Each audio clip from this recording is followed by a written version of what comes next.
Et on se retrouve donc avec notre premier invité, Tal Be'eri, directeur de recherche du centre Alma, spécialisé sur le Liban et la Syrie. Tal, merci d'être avec nous.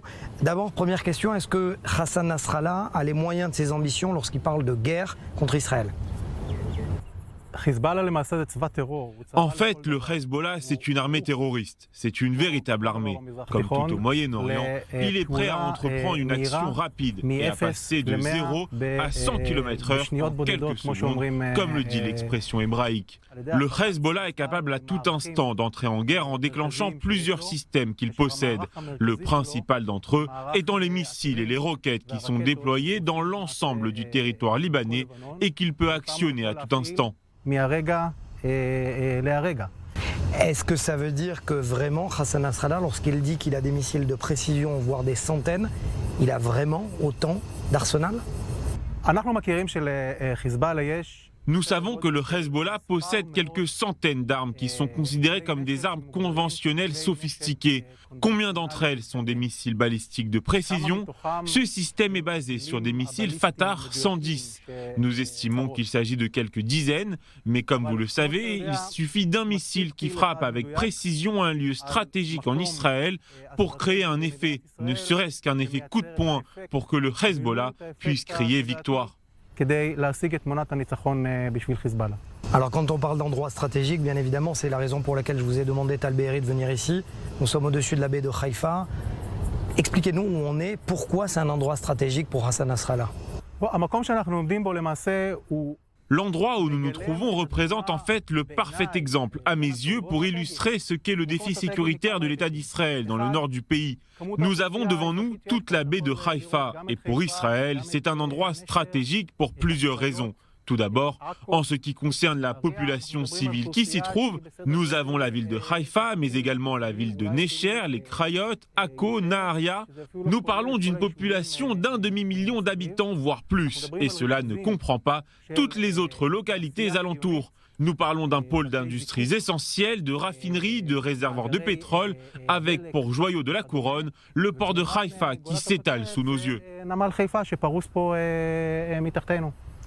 Est-ce que, oui ou non, Israël a les moyens de faire face aux missiles de précision du Hezbollah et à la nouvelle arme iranienne, les fameux drones de combat ? Nous parlons aujourd'hui de quantités inimaginables. Les dernières estimations parlent d'environ 65 000 missiles de courte portée signifiant jusqu'à 200 km. Ajoutons à cela 150 000 obus de mortier de portées diverses, avec une portée pouvant aller jusqu'à 20 km, voire les dépasser. Environ 5 000 missiles de moyenne et longue portée, c'est-à-dire plus de 300 km. Et comme je l'ai dit précédemment, nous parlons également de centaines d'armes conventionnelles sophistiquées qui sont aux mains du Hezbollah. Quand je parle d'armes conventionnelles sophistiquées, je parle de missiles de précision.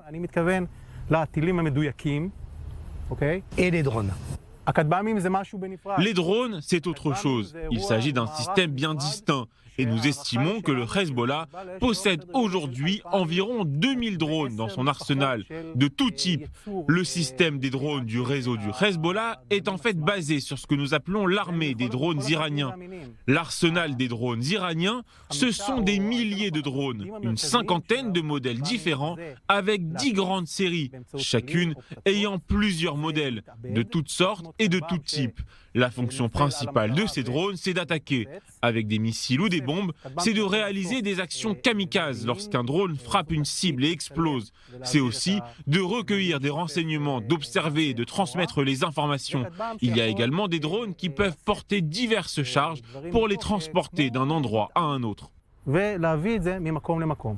Tal, est-ce que vrai, oui ou non, c'est une menace stratégique pour l'État d'Israël ?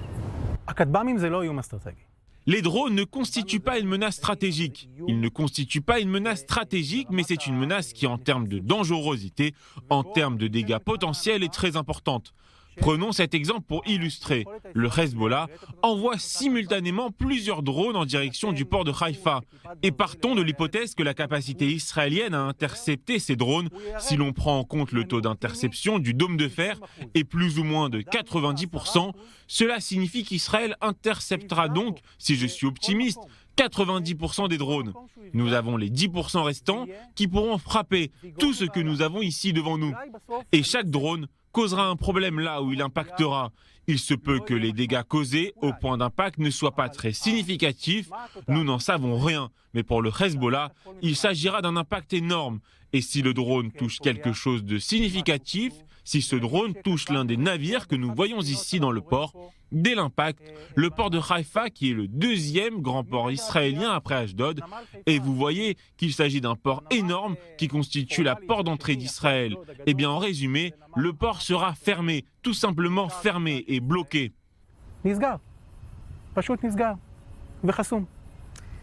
On aura donc compris, Tal Be'eri, pourquoi Hassan Nasrallah menace et surtout, il a les moyens de ses ambitions, les moyens de ses menaces. Merci Tal Be'eri d'avoir été avec nous. On aura mieux compris la situation actuelle. Merci à vous.